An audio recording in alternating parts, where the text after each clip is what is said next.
चर्चा झाली थोडक्यातच सभापती महोदय, माझ्या माहितीप्रमाणे या असलेल्या तुमच्या असलेल्या या सभापतीच्या खुर्चीला मान आहे, अधिकार आहे आणि त्या अधिकारातून जो निर्णय घेतलेला असतो तो एकदा दिल्यानंतर त्याला परत कोणीतरी आव्हान देण्यासाठी किंवा त्याला कोणीतरी परत प्रश्नचिन्ह उभं करणं हे चुकीचं आहे। सत्य परिस्थिती आहे, ज्यावेळेस चर्चा होते, चर्चा झाल्यानंतर निर्देश दिले जातात। जर खऱ्या अर्थाने न्याय कुठे मागायचा तर सभागृहात मागला। आपल्याकडे बरीच कलम आहेत, त्या असलेल्या कलमाप्रमाणे अत्यंत निकडीची एखादी घटना घडली तर ती घटना सभागृहामध्ये चर्चेला येते आणि ती चर्चा झाल्यानंतर आपण निर्देश देतो। IPS IAS ऑफिसरला आपण आरोपीच्या पिंजऱ्यात किंवा चुकीच्या अशा प्रकारच्या घेतलेल्या निर्णयाबद्दल चर्चा करून दोषी ठरवायचं नसेल तर मग त्यांना मुक्तपणाने अधिकार दिल्यागत होईल आणि मग त्या असलेल्या अधिकाराचा गैरवापर जर झाला तर त्याचा अर्थ चुकीचा आहे। कुठला तरी त्याला बंधन, त्याला कुठेतरी दबाव किंवा कुठले तरी धाक असायला पाहिजे। विधानसभा आणि विधान परिषद त्याच्यासाठीच बनवलेली आहे आणि म्हणून मगाशी जी चर्चा झालेली आहे, मी त्या चर्चेवर आत्ता ती चर्चेवर मी उलगडा करणार नाही, कारण प्रत्यक्ष आम्ही पण तिथं होतो। म्हणून जी चर्चा झालेली आहे त्याच्यावर निर्देश दिले असेल आणि त्या अधिकाऱ्यांनी चुकीच्या पद्धतीने एका सदस्य, एका मंत्र्यांना जर अशा प्रकारचं वागणूक, मी तर बोलतो हक्कभंग टाकायला पाहिजे होता, परंतु तरी सुद्धा केला असेल तर घेतलेल्या निर्णयाला आपण बदल करू शकत नाही आणि ती जर बदल करण्याचा निर्णय दुर्दैवाने आपल्याला घ्यायला लावला, मी लावला मुद्दाम बोलतोय, जर तशा प्रकारचा चर्चेला आणून बदल करायला लावला तर एक चुकीची पडता या सभागृहात पडेल। मला वाटतं की या संदर्भामध्ये जो निर्णय खाली मुख्यमंत्र्यांनी पण निर्णय घेतलाय की चौकशी करून आम्ही ताबडतोब कारवाई करू। जर मुख्यमंत्र्यांनी निर्णय घेतलेला आहे, आपण निर्देश दिलेले आहेत, त्याची चौकशी, त्याची निलंबन ते झाल्यानंतर जे काय व्हायचंय ते बाहेर येऊन द्या। सभापती महोदय, त्यांना कंप्लीट करू द्या। तुम्हाला विचारणं आणि शशिकांत शिंदे यांनी मांडलेली भूमिका पूर्णपणे वेगवेगळी आहे। त्या ठिकाणी चुकीचं झालं असेल तर कारवाई व्हायला पाहिजे का, तर व्हायला पाहिजे। चौकशी होऊन कारवाई व्हायला पाहिजे तर व्हायला पाहिजे। दस्तूर खुद्द राज्याच्या मुख्यमंत्र्यांनी खाली सांगितलं की याच्यामध्ये दोषी असतील त्यांच्यावर कारवाई हो।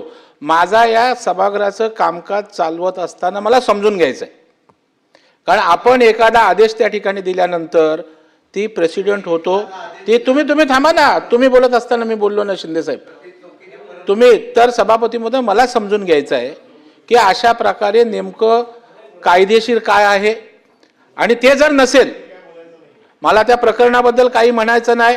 मुख्यमंत्र्यांनी चौकशीचे आदेश त्या ठिकाणी दिलेले आहेत, चौकशी होणार आहे, दोषींवर कारवाई त्या ठिकाणी असेल तर होईल, परंतु घेतलेला निर्णय कायद्याच्या चौकटीत सभागृहाचे संकेत, परंपरा यानुसार आहे का, हे मला पॉइंट ऑफ प्रोसिजरच्या माध्यमातून समजून घ्यायचं आहे। त्या संदर्भात आपलं रुलिंग त्या ठिकाणी हवंय। सभापती महोदय, आभारी आहे आपला की आपल्या ह्या उच्च सभागृहामध्ये ज्याचं महत्त्व, ज्याचं वैभव पूर्ण देशामध्ये एक मान्यता आहे आपल्या ह्या सभागृहाला आणि त्या सभागृहाच्या थोडक्यात मांडा नाही, थोडक्यातच आहे, बसतो पाहिजे तर लगेच नाही, बसायचं नाही, मांडायला दिलंय आपल्याला, थोडक्यात मांडा नाही आणि बराच वेळ झालाय आता नाही बरोबर, पण त्याच्यातनं काहीतरी मग त्याचं उत्तर तरी आलं पाहिजे ना। असं होतंय की आपल्या चर्चा होतात आणि ह्या सगळ्या, हे लाल बुक जे आपल्याला दिलंय ते कशासाठी दिलंय आहे ना, सगळं नियमाचंच बुक आहे हे। आपल्या अधिकारांना कोणी आव्हान देणं हे तितकंसं योग्य नाही। अर्थात आपल्या अधिकारांच्या बाबतीमध्ये सुस्पष्टता असावी याबद्दल दुमत नाही, पण जवळजवळ आता 3-3, 4-4 वेळेला, 5-5 वेळेला आपण सगळे सदस्य या सभागृहामध्ये, खालच्या सभागृहामध्ये काम केल्यानंतर जर त्या अधिकाराबद्दल जर काही संशय असेल तर तो असू नये असं माझं मत आहे। हे माझं वैयक्तिक मत आहे, पण एवढं मात्र नक्की की एकदा त्या पीठासन अधिकारावर बसल्याच्या नंतर तिथून या आपल्या घटनेच्या चौकटीत राहून, आपल्या याच्यामध्ये आपल्या संविधानाच्या चौकटीत राहून जेव्हा एखादा निर्णय येतो तर त्या निर्णयाला परत आव्हान किंवा त्या निर्णयाला परत हे असं नसावं। एक गोष्ट चांगली घडलेली आहे खालच्या सभागृहामध्ये, सभागृहाचे राज्याचे मुख्यमंत्र्यांनी ती गोष्ट सांभाळून घेतली असं मी म्हणेन, ती गोष्ट सांभाळून घेतली खऱ्या अर्थाने असं घडताच कामा नये महाराष्ट्रासारख्या विधानसभेमध्ये किंवा विधान परिषदेमध्ये. परंतु तरीसुद्धा आमची विनंती तीच राहील की या बाबतीमधली जी स्पष्टता जी आहे ती एकदा सगळ्यांना कळावी, जेणेकरून उद्या एखादा पीठासीन अधिकारी तिथे बसल्याच्या नंतर त्यांनी एखादा निर्णय देणं, मग तो त्याला आव्हान देणं, हे असे प्रकार घडता कामा नये आपल्या सभागृहामध्ये. ही माझी विनंती आहे. मला वाटतं आपण बोललेलं आहे आता तुमच्यापासून. आपण जरा बसा आता. 289 तरी आपण मांडलंय.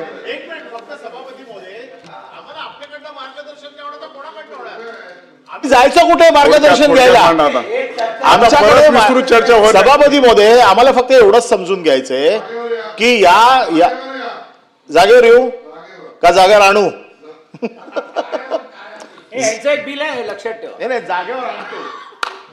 सभापती महोदय, इथे कॉन्स्टिट्युशनल डेडलॉक आहे. कॉन्स्टिट्युशनल डेडलॉक काय की उपसभापतीने एखादा निर्णय घेतला, हा निर्णय फिरवला जाऊ शकतो का? हा नंबर 1चा प्रश्न आहे. खालच्या सभागृहात तालिका सभापतींनी एक निर्णय दिला होता ज्याच्यामध्ये IAS ऑफिसरला सस्पेंड केलं होतं. नाईलाज असतो त्यांना परत घ्यावं लागलं. ते का परत घेतलं? एकदा सभापतीने निर्णय दिला की तो बदलला गेला नाही पाहिजे. तुम्ही रामशास्त्री प्रभूने आहात, खुर्ची गेली तरी चालेल पण निर्णय बदलला नाही पाहिजे. तुम्ही एकदा निर्णय घेतला, मग खालचा निर्णय बदलला, वरचा निर्णय बदलला जाणार की नाही आमच्या मनामध्ये शंका निर्माण झालेली आहे. हेमंत पाटील. आता प्रश्न एकच मिनिट, सभापती होतोय प्रश्न. कॉन्स्टिट्युशन, मी कॉन्स्टिट्युशन वरती आहे. आपल्याकडे कौल शब्द आहे. ज्या वेळेला प्रथा परंपरांचा प्रश्न निर्माण होतो त्यावेळेला आपण कौल शब्द रेफर करतो, कारण नियमामध्ये कुठेही नाहीये. सभापतींना उपसभापती बसल्यावरती सभापतींच्या राईट सकट बसतो असा आतापर्यंतचा आमचा समज आहे. सगळे अधिकार घेऊन बसतात. त्यांचा निर्णय, त्यांना निर्णय घेण्याचा पहिला अधिकार आहे. पहिला निर्णय घेण्याचा अधिकार आहे का, हा प्रश्न पहिला त्याचा मार्गी लागला पाहिजे. आणि दुसरा, अशा प्रकारचा निर्णय बदलता येतो का याच्या बाबतीत आपलं रुलिंग आम्हाला अपेक्षित आहे. सभापती महोदय, महाराष्ट्र विधान परिषद नियम हे जी काय आपली नियमावली आहे,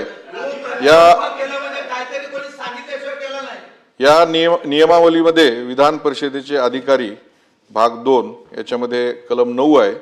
उपसभापतींनी आणि विधान परिषदेच्या कोणत्याही तात्पुरत्या सभापतींना विधान परिषदेच्या सभापती स्थानी असताना सभापतींना अशा रीतीने सभापती स्थानी असताना जे अधिकार असतात तेच अधिकार असतील आणि सभापती संबंधीचे नियमातील सर्व उल्लेख अशा परिस्थितीत अशा रीतीने सभापती स्थानी असणाऱ्या अशा कोणत्याही व्यक्ती संबंधित आहे असे समजण्यात येईल. माझी विनंती आहे सभापती महोदय, एखादा IAS नियम सांगितलाय आणि आपण सकाळी बोलला आहेत. बसा. सभागृहामध्ये विशेष बैठकीमध्ये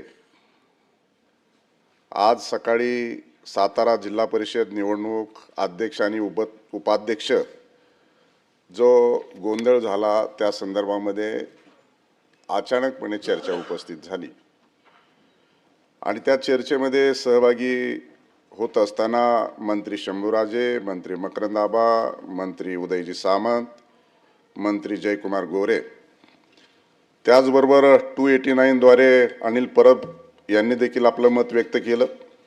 हेमंत पाटील, संजय खोडके, मनीषा कायंदे, विक्रम काळे, त्याचबरोबर आता शशिकांत शिंदे, प्रवीण दरेकर, भाई जगताप. 289ला तुमचं नाव होतं, परंतु आपले विचार अनिल परबांनी मांडले. पावरा पॅटर्नने घेऊन direct transfer to Anil Parab. त्यामुळं या सदनामध्ये जी सत्ता पक्षाकडून आणि विरोधी पक्षाकडून चर्चा झाली त्या अनुषंगाने आता हेमंत पाटील साहेबांनी त्याच्यामध्ये आयुधाचा देखील आधार घेतला. आपण देखील वेगवेगळे प्रेसिडेंट सांगितले. प्रवीण दरेकरांनी देखील वेगळ्या पद्धतीची हरकत घेतली.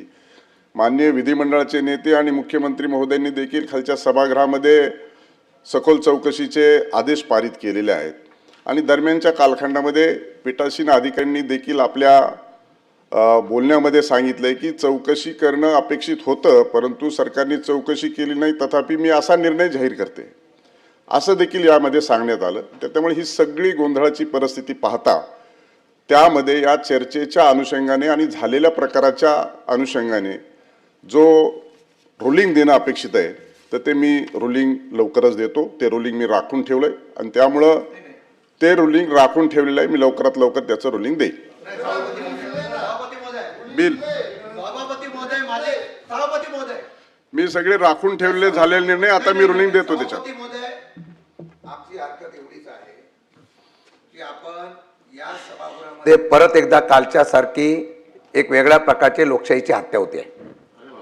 माझे गांभीर्याने इथं उल्लेख करतोय. एक वेळेला चर्चा झाल्यानंतर रुलिंग दिल्यानंतर परत तुम्ही त्याचा रुलिंग देण्यासाठी निर्णय राखून ठेवता, याचा अर्थ त्याला वेगळा वास आहे. मग कालच्या झालेल्या घटनेला तुम्ही शिक्कामोर्तब करताय की सत्तेचा उपयोग करून आपण ज्या पद्धतीने काल केला, जो एसपी एका मंत्र्यांना या ठिकाणी मंत्र्यांना उशिरा सभापती महोदय सगळी चर्चा झालेली पुन्हा ती चर्चा आपल्याला करता येणार नाही आणि त्यामुळे मी निर्देश दिलेले आहेत. मी रुलिंग दिलेला आहे, निर्णय राखून ठेवलेला आहे. त्यामुळे झालेल्या प्रक्रियेच्या संदर्भामध्ये निर्णय राखून ठेवलेला आहे. योग्य वेळी तो निर्णय दिला जाईल. आता नेक्स्ट बिल आशिष शेलार. या सगळ्या चर्चेच्या अनुषंगाने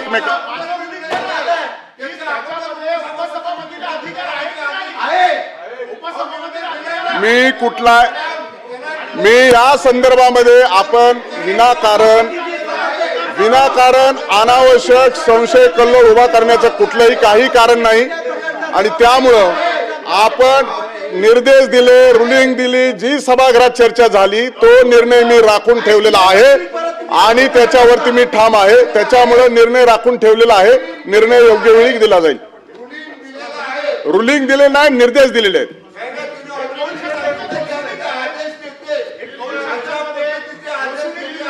बिल आशिष शेलार. सभापती महोदय, मी आपल्या परवानगीने महाराष्ट्र विधानसभेने संमत केलेले सन 2026 चे विधानसभा विधेयक क्रमांक 17 महाराष्ट्र निरसन विधेयक 2026 ही आपल्या अनुमतीने मांडतो. विधेयक मांडण्यात आले. सभापती महोदय, या ठिकाणी मला सभागृहाच्या सदनास लक्षात आणून द्यायचं आहे की आपल्या विधानसभेमध्ये जे विधेयक मंजूर झालंय ते विधानसभेतलं विधेयक मी आपल्या समोर मांडतोय. विधेयक खऱ्या अर्थाने 135 विविध कायद्यांच्या संदर्भामध्ये मंत्रालयातील विविध विभागांचा अभिप्राय आल्यानंतर त्यामधले 80 निरसन कुठले कायदे केले पाहिजे त्या संदर्भातलं बिल आहे.